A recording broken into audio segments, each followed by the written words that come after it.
അമേരിക്കയുടെ പരമോന്നത സിവിലിയൻ ബഹുമതിയായ presidential medal of freedom Francis മാർപ്പാപ്പയ്ക്ക് ലഭിച്ചു. മാർപ്പാപ്പയ്ക്ക് ബഹുമതി നൽകുവാൻ തീരുമാനിച്ച കാര്യം മാധ്യമങ്ങളെ അറിയിച്ചത് വൈറ്റ് ഹൗസ് ആണ്. തെക്കൻ അർദ്ധഗോളത്തിൽ നിന്നുള്ള ആദ്യത്തെ മാർപ്പാപ്പയാണ് ഫ്രാൻസിസ് പാപ്പ. അദ്ദേഹം മുൻപ് വന്നവരിൽ നിന്ന് വ്യത്യസ്തനാണെന്നും എല്ലാറ്റിനുമുപരിയായി അദ്ദേഹം ജനങ്ങളുടെ മാർപ്പാപ്പയാണെന്നും ലോകമെമ്പാടും തിളങ്ങുന്ന വിശ്വാസത്തിന്റെയും പ്രത്യാശയുടെയും സ്നേഹത്തിന്റെയും വെളിച്ചമാണെന്നും വൈറ്റ് ഹൗസ് പ്രസ്താവിച്ചു.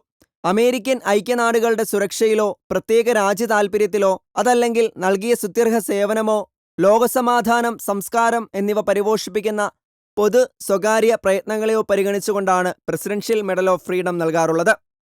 ഒരു സിവിലിയൻ ബഹുമതിയാണെങ്കിലും ഇതിന് പരിഗണിക്കപ്പെടുന്നതിന് അമേരിക്കൻ പൗരന്മാരെ മാത്രമായി പരിമിതപ്പെടുത്തിയിട്ടില്ല.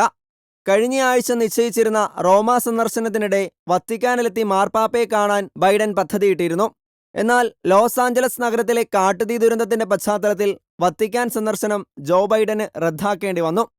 ശനിയാഴ്ച ഫോണിൽ ഫ്രാൻസിസ് മാർപ്പാപ്പയോട് ബൈഡൻ സംസാരിച്ചെന്ന് വൈറ്റ് ഹൗസ് അറിയിച്ചു. കഴിഞ്ഞ വർഷം ജൂണിലാണ് ഫ്രാൻസിസ് മാർപ്പാപ്പയുമായി ബൈഡൻ അവസാനമായി കൂടിക്കാഴ്ച നടത്തിയത്.